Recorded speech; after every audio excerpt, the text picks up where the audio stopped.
He's got a brand new book out right now, New Prize for These Eyes, which I strongly recommend for anyone who wants to understand the rise of America's second civil rights movement. Hello, Juan. How are you? Well, I am happy and grateful to Hugh Hewitt for taking the time with an old friend's book. Thank you, Hugh. Well, I want to begin. The New Prize for These Eyes begins with Michael Brown and Ferguson 2014. So every book's got to have a beginning. Why'd you pick Michael Brown? Because that's pretty controversial. It is. And here's the thing.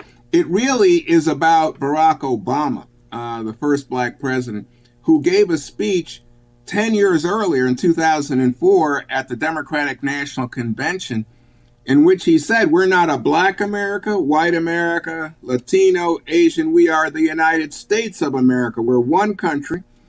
And it introduced this concept, Hugh, and I say this to you as a very thoughtful guy, of a post-racial America, that we were going into a new phase of thinking about race. And the previous years, since the first civil rights movement of the mid-20th century, most of the leading black speakers, they're thinking here, Jesse Jackson, for example, they always spoke in terms of, slavery, discrimination, bias, kind of what black people have gone through. Here comes this Barack Obama guy, and he's got optimism and forward-looking, and, he says, my story wouldn't have been possible in any other country but the United States of America. And then he goes on to be elected president. And again, just stunning. It was a black man as president. But now, Juan, I was actually in the Fleet Center when then State Senator Barack Obama blew the top off with that speech. I learned from New Prize for These Eyes that Jennifer Granholm, the governor then of Michigan and future Secretary of Energy for President Biden, was supposed to be the keynote. I did not know that till I read New Prize for These Eyes. You know how close history came to not being made that night? Unbelievable, right? Unbelievable. I love it when, this sounds self-serving, but I mean, when books do that for you, when they say, oh my God, look at how, the two roads, split at that moment, you say, wow, history is fascinating. Yeah. Now, this book is a review of the new era of civil rights. And I think it actually begins with that speech. But one thing I didn't see in here, and I did the full read on Saturday and Sunday, I don't think I missed it. Chief Justice Roberts in the Seattle School District case in 2007 writes, the way to end discrimination based on race is to stop discriminating on the basis of race. I thought that was kind of a milestone, that's what we needed to get to. Have we gone backwards since the Chief Justice wrote that in 2007? Right. So, what's interesting about that is clearly the court is kind of a backdrop because of the 54 decision. Then you come forward and affirmative action becomes part of the agenda in the 1970s. And then you come forward, and it's not only Chief Justice Roberts, but others, some of the more liberal justices, who say affirmative action at that point is going to be done in 25 years, if you remember, Hugh. Justice O'Connor wrote that, yep. Correct. And so what you have is a sense of we're in a change period, and then Obama emerges with this talk of a post-racial America. And you just asked me, have we gone backwards from his promise that we go to a race-neutral America? I would say that we just haven't made progress on becoming race-neutral because, I think that a lot of the lament that you get from people in Black Lives Matter, which from having read the book, you'll know, I think is a major force and is one of the keys to the second movement. They would say, well, we still are dealing with so many problems that are race-related when it comes to inequality. And the one that stands out in recent history would be the police and black men, the George Floyd case in Minneapolis, 2020. But then there's also, even as I'm speaking to you, discussions about diversity, equity, inclusion, and President Trump going after them, saying he doesn't think that is the agenda. He thinks that, in fact, undoing that will help us get towards what Justice Roberts was talking about.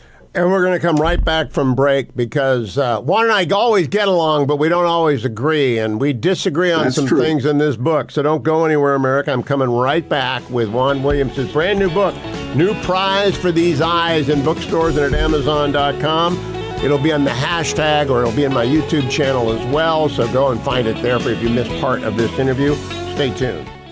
Welcome back, America. I'm with Juan Williams. I'm Hugh Hewitt. Juan's got a great new book, New Prize for These Eyes, which I read this weekend. Subtitled, The Rise of America's Second Civil Rights Movement. I want to go to page 31, quote, Obama's political calling card was the open face, not the angry face of a black man. Yeah. And I agree with that. In fact, I wrote a column for, I don't know, could have been the Post, could have been someone on his inauguration day saying, I don't like his policies, but I'm awfully glad to see a black man taking the oath of office. But did Obama end up making race relations worse, Juan Williams? This is intriguing. Hugh, when I look at this, I remember that I said to you, Obama introduced to many Americans this idea of let's move beyond race. Let's go post-racial and see if we can heal the racial division in the country. And then when he is inaugurated as the first black president, he says, I'm not the black president. I'm the president of the United States of America. I'm the president of all the people. A lot of black people, especially younger blacks, though, thought, well, he's the first black president. Why isn't he, doing immediate kind of urgent action to help black America? And there was a lot of disappointment, disillusionment. Then Trayvon Martin happens, Henry Louis Gates with the policeman in Cambridge, and a lot of people said, oh, that's the black president taking the side of the black guy versus the law enforcement community. And I noticed that after he said, in the case of Henry Louis Gates, the Harvard professor, that the police behaved stupidly, that his approval rating never once again got beyond 50% with white Americans. So when you ask me, did he make it better or worse? In fact, I think there was a lot of churning, a lot of agitation, and a lot of second thoughts about, well, I don't know about this black president. Whoa, black president, not president. And subsequent to that, we get Donald Trump, and may be a reaction to Barack Obama. I subscribe to Axelrod's view that we temperamentally go back and forth between presidents, and the least temperamentally like Barack Obama is Donald Trump. But I wonder, later on in the book, you're right, Donald Trump, his success on prison reform notwithstanding. Now, that was a big deal, Juan. That was a big deal on page 123. Do you give Trump enough credit for being good on race? Do I give him enough credit? I'm very hopeful. If Trump wants to get on board with a second movement, you know what? I'm in the forefront, the vanguard of people welcoming him. You're right. I think that prison reform was a good thing to do, especially he had to go up against Jeff Sessions, then his attorney general, who was opposed to it. But if you recall, Jared Kushner's son-in-law was a big proponent, and it helped people, especially those who were in jail for, the crack cocaine versus powder cocaine, all that kind of stuff.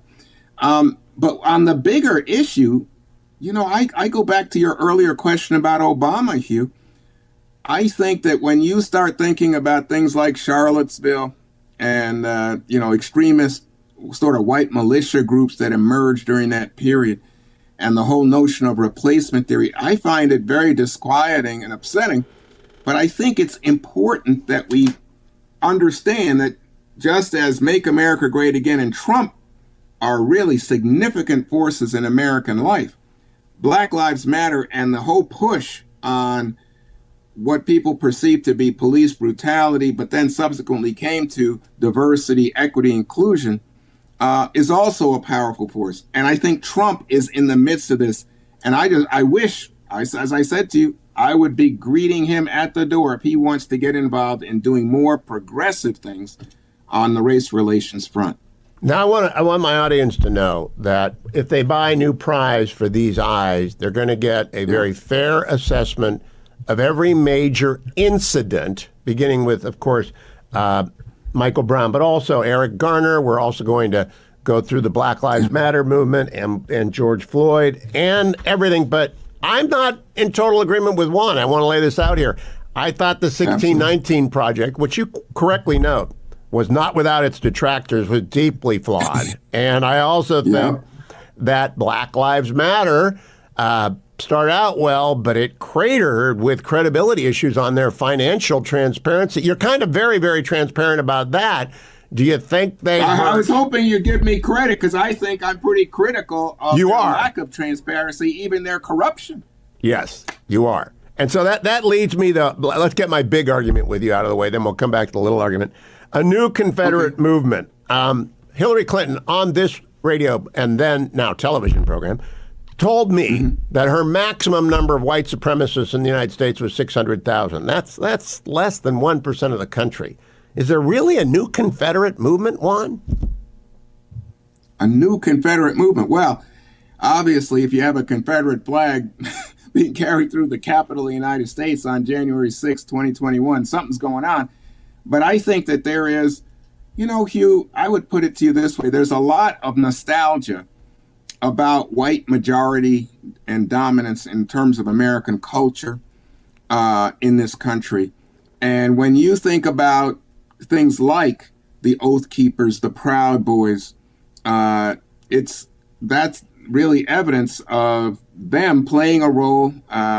Trump saying stand back, stand by when he was asked about white militias, Trump being endorsed by the Klan, the whole nostalgia again about Confederate monuments. I think that you'd have to say, I don't know where Hillary Clinton got that kind of measure from. But to me, the big point is you have a lot of people who believe in so-called replacement theory with immigration.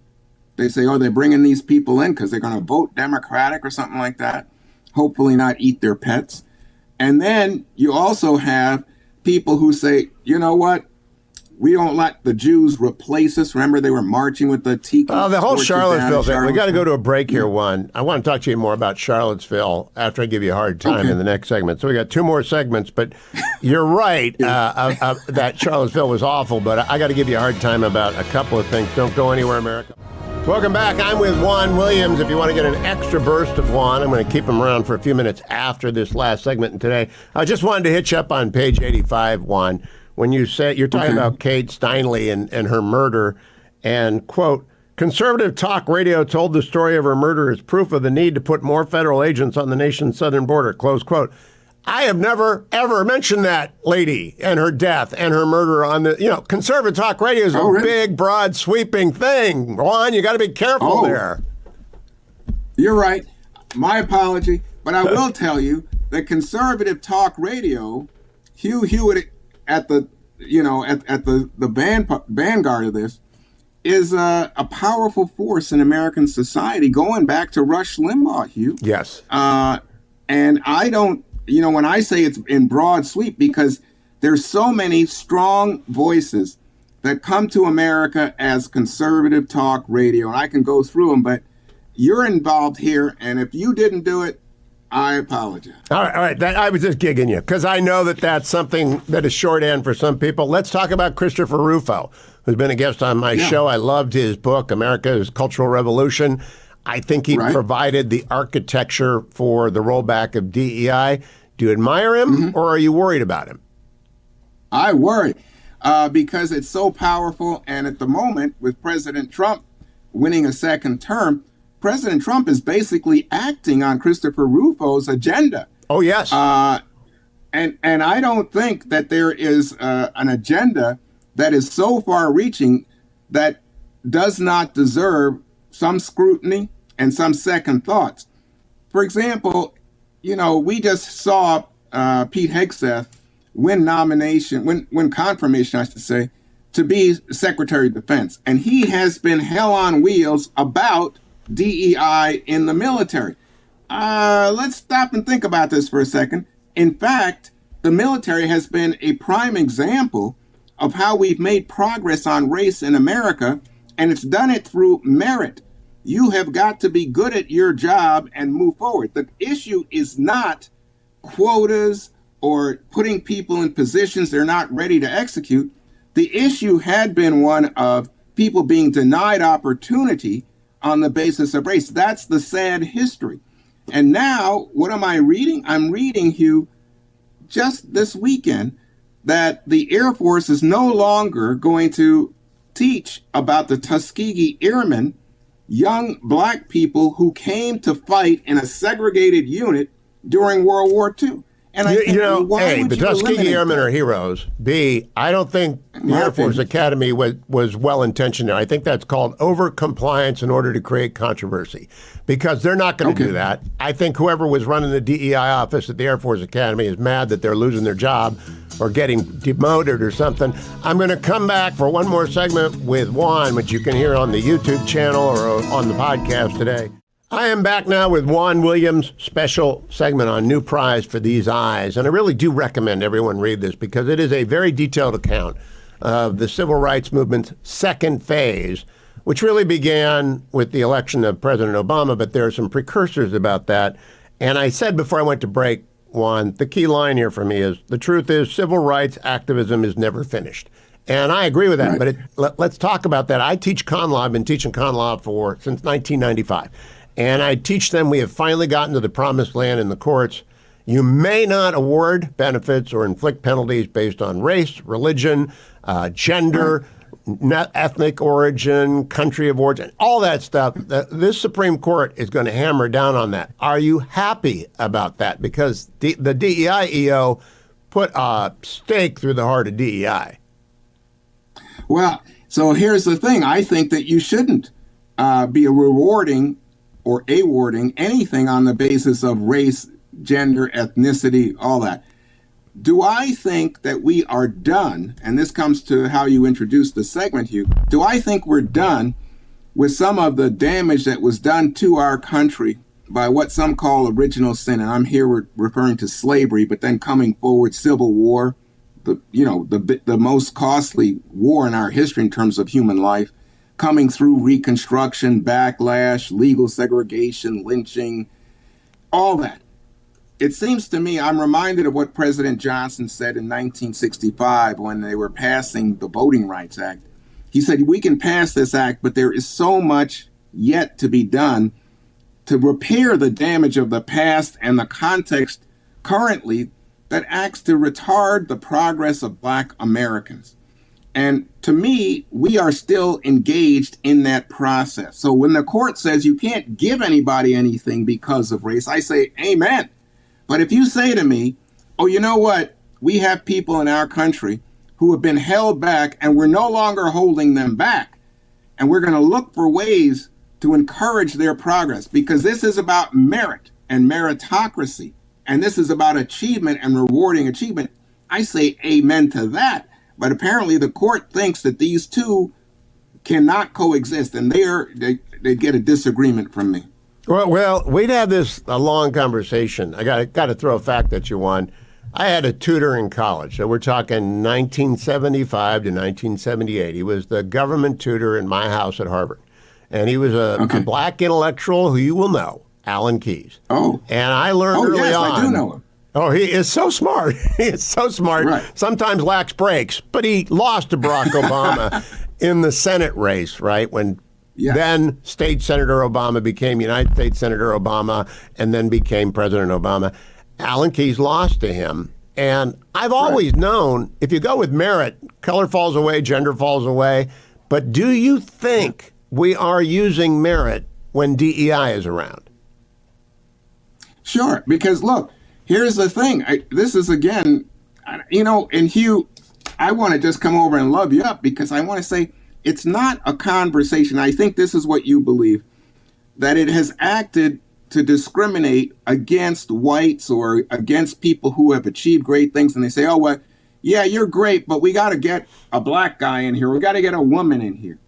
And from my perspective, the whole issue is that there has been a great deal of privilege for white America when it comes to being an achiever, that their achievements are recognized, but people of color, and especially women of color, their achievements were not recognized, excluded. I mean, you can think about the women who participated in getting the space program going, They live in segregated situations. Even as they got government employment, they were segregated. So their ability to rise up in terms of their own achievement was negated. And I don't think that's fair.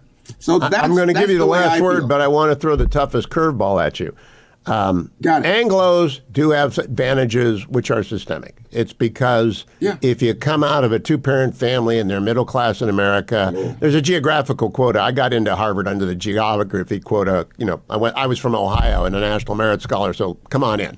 There aren't many of those over there. Now, it's the people who are getting screwed right now are Asian Americans. Harvard lost the lawsuit. The University of North Carolina lost the lawsuit because they were hitting Asian Americans disproportionately hard. What do you think about that, Juan? One, I think that a lot of the conservative legal organizations that are opposed to affirmative action for blacks really used that fact for their advantage to defeat Harvard's scheme or North Carolina's scheme for admission. So what they did, Hugh, was to point out, and I think this is true and this is wrong, that young Asian people were being limited in terms of their admission on the basis that we want to make space for other people of all races. By the way, you know, just like you got in, Hugh, I think maybe the biggest problem is people who have legacies.